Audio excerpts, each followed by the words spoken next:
L'intérim est-il une solution possible pour résoudre le problème de la pénurie de talent dans le digital que nous avons évoqué en 2022? Visionary Marketing a posé la question à David Herlem, directeur général du groupe Partner, groupe leader dans le domaine de l'intérim.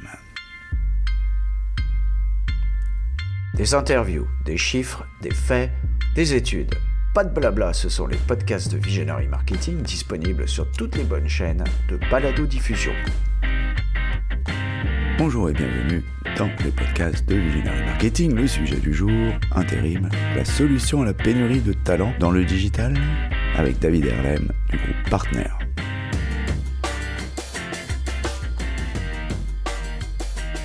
Visionary Marketing a souhaité obtenir des éclaircissements sur le marché de l'emploi en France. Nous avons d'un côté un chômage très élevé, aux alentours officiellement de 7%, et de l'autre côté, les pénuries de candidats qui commencent à peser lourd sur l'économie. Revenons d'abord un peu sur les chiffres en prenant la source de l'INSEE. Au quatrième trimestre 2022, le taux de chômage, je cite, au sens du BIT est de 7,2% en France, hors Mayotte, et de 7% en France métropolitaine. Mais quand on y regarde d'un peu plus près, il atteint 18,9% en moyenne sur l'année chez les 15-24 ans, contre 7,1% chez les 25-49 ans, et 5,7% chez les 50 ans ou plus. Donc, d'un côté, une forte proportion de chômeurs, et de l'autre, des manques de talent en digital, et nous nous sommes posé la question, est-ce que l'intérim est une solution possible? Vous êtes familier des pénuries d'emplois qui ont lieu dans certains secteurs, notamment de l'industrie. Nous nous sommes posé cette question également pour les secteurs de pointe comme le digital, parce que Jacques Froissart, l'année dernière, nous expliquait déjà que la pénurie avait rattrapé le domaine du marketing digital à la suite de ce qui était arrivé pour les techniciens. Alors, l'intérim peut-il être la solution? Nous avons posé la question à David Herlem, en compagnie duquel je vous laisse. Eh bien, je suis avec David Herlem. Bonjour David.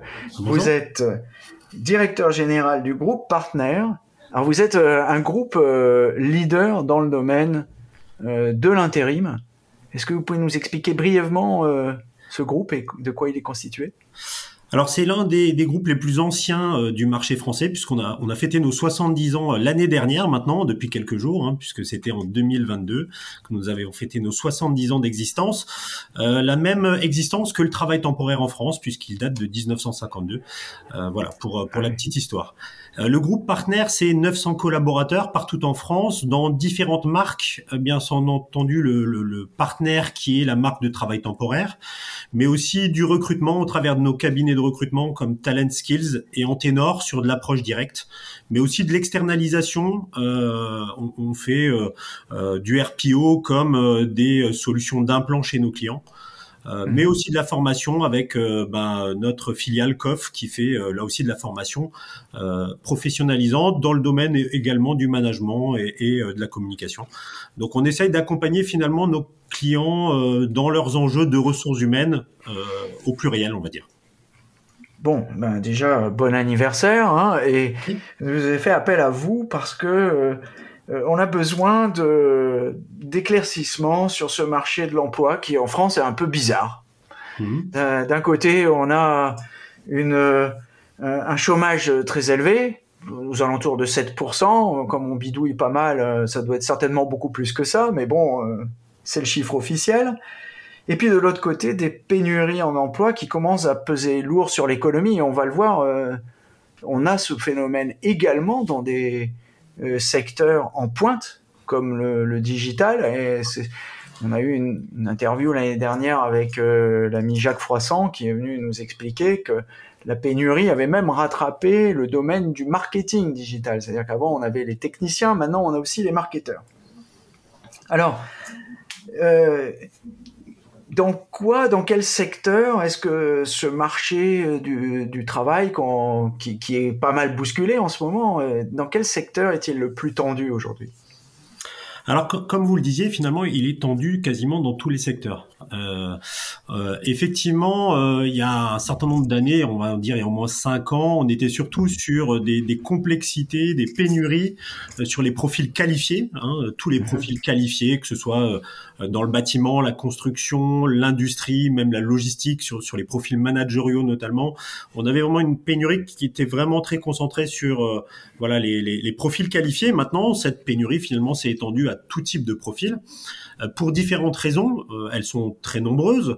Je pense que l'une des premières raisons déjà, c'est souvent des contraintes géographiques, puisqu'il y a des contraintes, en tout cas des contrastes extrêmement importants, ne serait-ce que sur la France. Si on prend par exemple les régions où on a le plus fort taux de chômage, on est plutôt aux alentours de 11-12% de taux de chômage. Et puis certaines zones dans lesquelles nous sommes implantés, où nous sommes pas loin du plein emploi, puisqu'on est sur des taux de chômage de 3,5%.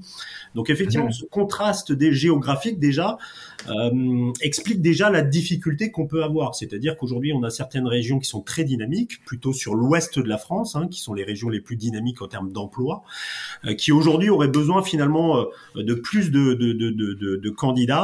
Et on a des régions qui ont plutôt des cultures industrielles assez fortes et qui sont plutôt, on va dire, en l'occurrence, en train de se redéfinir industriellement ou sur des activités nouvelles et qui sont effectivement sur des phases de transition. On a des taux de chômage beaucoup plus importants et sur lesquels aujourd'hui effectivement on n'arrive pas forcément à créer cette mobilité, puisque le premier frein finalement à l'emploi, c'est une question de mobilité. Mais qu'il y a un problème récurrent en France où on a du mal à faire déplacer les gens. Voilà. Exactement. Et c'est un avis aux lecteurs, et il faut qu'ils aillent chercher du travail en Bretagne parce que c'est là que ça se passe. Voilà, alors aujourd'hui, c'est attractif. La côte ouest est plutôt attractive puisque, effectivement, les conditions de vie ils sont assez favorables pour les nouveaux habitants. Alors, est-ce que cette pénurie, elle concerne, vous avez donné un petit peu une indication déjà, c'est les zones industrielles, donc ça doit concerner, je dirais, le chômage doit concerner plus les zones industrielles, donc plus ce qu'on appelle vulgairement les cols bleus, mais cette pénurie, elle concerne aussi les cols blancs, donc du coup. Ah, totalement, oui. Elle concerne aujourd'hui autant les cols bleus que les cols blancs. Et aujourd'hui, sur des secteurs, bien entendu, quand on est sur les cols blancs, on va être plutôt sur des secteurs, après, encore une fois, très spécialisés. On est effectivement dans tous les profils aujourd'hui autour de l'informatique, des systèmes d'information. On est vraiment sur aujourd'hui ce type de profils qui sont extrêmement recherchés, notamment sur les profils de développeurs, par exemple, qui sont aujourd'hui extrêmement pénuriques, mais liés, on va dire, essentiellement aux 3 dernières années que nous avons vécues, avec une accélération du phénomène de digitalisation. On a bien vu qu'effectivement la période Covid a été un petit peu un point de bascule avec l'obligation. C'était une nécessité concurrentielle, c'est devenu une obligation du fait du contexte, finalement d'accélérer la digitalisation des processus et des modes de commercialisation, de distribution des entreprises. Et à ce titre, forcément, tous les profils en tout cas de l'informatique et plus globalement des systèmes d'information, sont devenus beaucoup plus pénuriques. Alors, informatique, c'est quelque chose d'assez large. Est-ce que vous incluez aussi les métiers du web qui sont un peu particuliers, qui sont un peu différents de l'informatique? Alors moi, en premier lieu, aujourd'hui, effectivement, il y a toute la partie applicative qui est un sujet clé, puisque c'est surtout là-dessus qu'aujourd'hui que les entreprises se sont polarisées. On va dire que, bien entendu, les profils du web aussi, mais dans une moindre mesure, selon moi, les plateformes étaient déjà là. Elles ont dû s'adapter, bien entendu, et plutôt dans des logiques, effectivement, de plateformes e-commerce qui ont vu le jour. Beaucoup d'acteurs en France étaient finalement dépendants, on va dire, finalement d'acteurs et ne faisaient pas leur vente directe au travers d'une plateforme web en direct. Aujourd'hui, ils s'en sont donné les moyens, donc effectivement ça a aussi accéléré ce phénomène-là. Mais on a été surtout sur des enjeux effectivement applicatifs aussi, parce que les usages ont beaucoup changé. Et il a fallu s'adapter dans un temps record à finalement transformer l'entreprise avec moins de présentiel, avec des modes de fonctionnement aussi à distance, qu'il a fallu forcément mettre en œuvre avec des solutions. Alors quand on dit métier technique et informatique, on parle essentiellement de la maîtrise d'œuvre, je suppose. Il y a des gens qui sont à l'administration de serveurs, des choses comme ça, des choses qui sont plutôt infrastructure, et puis il y a aussi des aspects applicatifs et développement, et puis il y a aussi la maîtrise d'ouvrage, non ? Côté Oui, bien entendu, puisque il a fallu aussi, bien entendu, s'adapter aux usages et surtout les comprendre. C'est-à-dire qu'aujourd'hui, la capacité justement à adapter finalement les outils et les modes de fonctionnement à la compréhension de l'usage et à la fonctionnalité sont des enjeux clés. Au-delà de ça, il y a aussi une thématique forcément qui a vu le jour de manière un peu plus prégnante, c'est le sujet de la sécurité informatique. C'était déjà un sujet, mais je pense que là aussi, la période Covid a donné un éclairage là aussi assez fort finalement aux risques que pouvaient prendre les entreprises, qu'elles avaient peut-être mal évalué ou peut-être mal anticipé, et sur lequel, bien entendu, tous les sujets de sécurité aujourd'hui sont des sujets clés, et qui aussi sont en plein boom parce que ça a souvent défrayé la chronique sur soit des difficultés industrielles assez fortes et des blocages qui ont pu durer assez longtemps, en tout cas dans le monde de l'industrie et des services. Oui. Puis, chez les hôpitaux, il y a du boulot pour aller sécuriser les machines qui sont équipées, bizarrement d'ailleurs, d'OS grand public, pas mis à jour, tout ça pour faire des radiographies. Je pense qu'il y a un petit problème d'architecture du système d'information là, je pense. Mais bon. Alors ça, c'est le domaine public. Je connais un peu moins ce domaine-là, mais en tout cas dans le monde des entreprises. On n'a jamais eu autant finalement d'impact sur la chaîne de production sur les 2-3 dernières années, avec des impacts majeurs de retard, de capacité à remettre justement le système productif en ordre de marche, et qui a été assez pénalisant pour les entreprises, même en termes d'image et d'attractivité, puisque des grandes entreprises, c'est plutôt défavorable finalement d'avoir ce type d'impact, même si c'est assez difficile de les contrer. Parce que au regard des moyens qu'ont aujourd'hui, en tout cas les spécialistes du domaine, c'est un vrai sujet effectivement pour toutes les entreprises. Oui, effectivement, gros sujet. Dans la cybersécu, on a eu notre moisson de ransomware l'année dernière. Enfin, on en a tous les ans depuis au moins 2017-2018. C'est incessant. Et c'est loin d'être fini. Bon, donc on comprend bien les aspects techniques, la cybersécu, la maîtrise d'œuvre, la maîtrise d'ouvrage. Et alors côté marketing digital, parce que ça nous intéresse aussi le marketing digital, on a eu notre ami Jacques Froissart l'année dernière qui est venu nous voir en tirant la sonnette d'alarme en disant on va dans le mur. Alors qu'est-ce qui se passe là dans ce domaine? Alors dans le marketing digital, un peu dans la continuité de ce que je disais aujourd'hui, effectivement en tout cas beaucoup de marques veulent arriver sur ce marché, ou en tout cas sur un marché digitalisé sur lequel il faut créer de la place, se créer un espace. Et effectivement, il n'y a pas que finalement un enjeu de compétences, il y a aussi surtout un enjeu de moyens, puisque finalement c'est prendre la place, puisqu'il y a un temps disponible, une visibilité disponible, et là on est plutôt sur des enjeux d'investissement. C'est des sujets qu'on connaît aussi, puisque pendant cette période de Covid, on a dû investir massivement effectivement sur une stratégie digitale qu'on avait déjà, mais qu'on a dû renforcer bien entendu, puisque là où avant on avait à peu près 40% de nos candidats qui étaient issus du monde du digital, on est plutôt passé à 60% pendant la période Covid. Et donc là aussi, arriver à s'adapter dans nos modèles et d'investissement et d'innovation. Puisque aujourd'hui, faire finalement du marketing digital, c'est surtout être en capacité d'innover, de changer très souvent et de contenu et de canal, et de s'adapter assez vite finalement à des modes qui passent très très vite. Et effectivement, c'est des enjeux qui nécessitent là aussi une capacité non seulement d'innovation, on n'est pas que sur la qualité finalement du message ou du contenu, on est aussi sur finalement la capacité à trouver de nouveaux canaux ou de nouvelles approches qui permettent là aussi d'être audibles. Parce que la difficulté, il y a aussi un enjeu de formation aussi, parce que il faut soit formé aux techniques, bon certes ça à la limite c'est à peu près bien fait, mais surtout formé à la stratégie, être capable justement de changer des outils, changer les tactiques, parce que ça c'est plus difficile. Et est-ce qu'on a suffisamment, Jacques avait l'air d'être un peu critique là-dessus, suffisamment d'organismes de formation pour produire le nombre de marketeurs digitaux dont on a besoin? Ce que je sais qu'aujourd'hui, c'est que nous, on considère que l'innovation, elle n'est pas tenue uniquement dans les mains finalement de marketeurs. Et on est plutôt à essayer de faire en sorte de faire contribuer chacun à l'innovation. Et finalement, notre équipe de marketing digital, elle sera plutôt dans la capacité à utiliser finalement les bonnes idées de tout le monde, plutôt que d'avoir cette multi-compétence, c'est-à-dire de maîtriser les canaux et un travail de contenu, et en même temps d'avoir une bonne connaissance opérationnelle qui permet en même temps d'avoir des idées dans ce sens-là. Donc on est plutôt sur un mode de fonctionnement où l'innovation, on la considère comme collective, et le marketing digital finalement est une étape, est une brique dans finalement cette capacité d'innovation et de se différencier. Dans les belles histoires qu'on a là-dedans, j'ai un de nos collaborateurs qui l'année dernière nous a proposé tout simplement de recruter des gamers. Et donc finalement il nous a proposé de créer la première e-compétition d'e-sport.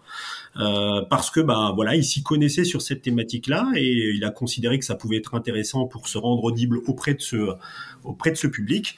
On a fait donc notre première compétition l'année dernière et ça a eu un franc succès effectivement, puisque sinon on aurait eu du mal à finalement être en cohérence dans notre communication au travers de Twitch, de Discord, et finalement ça nous a permis de travailler de nouveaux canaux et une nouvelle approche et finalement de rendre visibles nos offres au travers de plateformes différentes.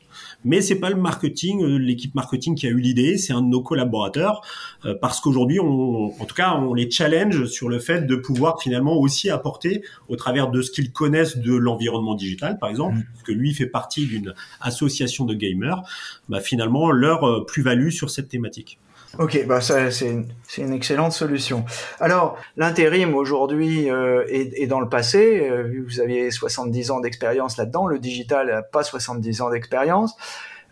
C'était quelque chose qui était assez courant dans certaines professions, plutôt proches des cols bleus, pas tellement des cols blancs. Alors est-ce que l'intérim justement est une solution pour ces pénuries de compétences dans des domaines assez pointus et dans des domaines plus tertiaires? Alors ça l'est de plus en plus. Alors ça prend des réalités de noms différents, puisque si on prend par exemple le management de transition peut s'opérer au travers d'un contrat d'intérim. En l'occurrence, ça s'appelle du management de transition, mais c'est opéré au travers de l'intérim. Donc en fait, finalement, ça s'est plutôt démocratisé. Alors sur des modèles, des appellations différentes, parfois des formes d'emploi différents que nous mettons en œuvre. J'ai pas parlé, mais nous faisons du portage, par exemple. Le portage, forcément, qui est aussi une manière finalement d'être indépendant et de pouvoir choisir ses missions et chez ses clients, mais d'avoir finalement une simplicité aussi administrative dans la gestion du quotidien. Donc ça, c'est des sujets que nous portons aussi, puisque aujourd'hui, effectivement, que ce soit les cadres et les agents de maîtrise, se sont de plus en plus orientés vers d'autres formes de contrats. En tout cas, le CDI n'est plus finalement forcément ce qui est envisagé, parce que un peu trop statique, peut-être un peu trop enfermé dans une vision trop long terme. Les gens, en tout cas, ont besoin de s'essayer à différents métiers. Et on ne parle pas que des plus jeunes, puisque le management de transition s'adresse plutôt à des professionnels rompus sur des missions très spécifiques. Donc c'est vrai que c'est quelque chose qui s'est beaucoup développé au cours des dernières années. Et finalement, le travail temporaire a une croissance, en tout cas sur l'intérim de cadre, qui est de plus en plus forte, très clairement. Donc oui, bien entendu que ça se développe dans tous les secteurs d'activité. C'était déjà très développé, en tout cas dans un certain nombre de secteurs, plutôt dans la banque, dans la finance. Mais effectivement, aujourd'hui, sur tout ce qui va être management de projet, tout ce qui va être même poste de gestion et d'inversion de tendance dans des entreprises, on peut faire appel, en tout cas, à ce type de profil-là. Et c'est une alternative aussi à l'auto-entrepreneuriat ou à l'entrepreneuriat, parce que tout le monde n'a pas forcément la fibre d'un entrepreneur. C'est un métier qui est un peu particulier quand même. Oui, et puis en termes de sécurité, de sécurisation en l'occurrence en tout cas des conditions de travail et des conditions juridiques, forcément c'est un contrat qui est extrêmement robuste en l'occurrence, puisque ça donne lieu à forcément toutes les possibilités d'un salarié. Sachant que de la même manière, comme vous le savez, il y a un certain nombre de nouvelles formes d'emploi qui ont vu le jour il y a quelques années de cela, hein, le CDI intérimaire, puisqu'aujourd'hui on a un certain nombre de nos collaborateurs qui sont en CDI chez nous, mais qui font des missions d'intérimaire dans différentes entreprises. Donc là aussi, ça a été des assouplissements successifs pour que cela réponde non seulement à la possibilité finalement d'envisager diverses missions, mais aussi avec une grande stabilité et une grande sécurisation, en tout cas pour les candidats et les intérimaires. Alors bon, on sent le marché du travail bouge, même en France où c'était un peu un tabou, quoi, hein, le fameux CDI, une sorte de camp retranché gaulois. Bon, c'est en train de changer, mais alors quelles sont les proportions? C'est quand même le CDI reste quand même largement majoritaire, je suppose. Très largement majoritaire, bien entendu. Bien entendu que les proportions restent pour l'instant infimes et au regard du sacro-saint CDI. Maintenant, encore une fois, je pense que l'accélération, on l'a plutôt identifiée encore plus dans ces dernières années, dans ces 3-4 dernières années, parce que voilà, ce qui aujourd'hui est plutôt évoqué, c'est effectivement cette nécessité aussi d'avoir une quête de sens et de trouver finalement dans son organisation personnelle ou dans la manière de concevoir la relation à l'entreprise, parfois une approche qui n'est pas celle qui était plutôt voilà répandue précédemment, et donc un rapport à l'entreprise qui évolue selon moi. Alors est-ce que c'est favorable, est-ce que c'est bénéfique sur du long terme ? L'histoire nous le dira. Moi, j'ai un doute là-dessus. Voilà, je pense que encore une fois, il faut trouver le bon équilibre entre être suffisamment dans l'entreprise pour pouvoir adhérer finalement à une culture et finalement pouvoir s'en imprégner pour être plus efficient, mais aussi avec une logique collective, parce que cette logique collective, elle nécessite d'être suffisamment présente pour qu'elle soit là encore une fois efficiente. Mais effectivement, c'est aujourd'hui effectivement des approches qui sont très plébiscitées, effectivement.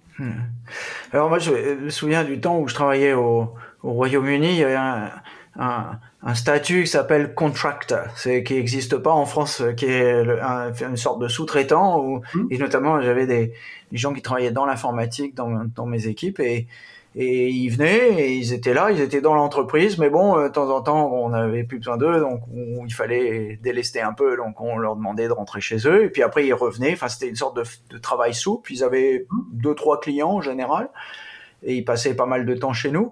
C'est une sorte de statut un peu hybride. Est-ce que l'intérim peut jouer ce rôle? Parce que finalement, ça semble remplir un besoin aussi.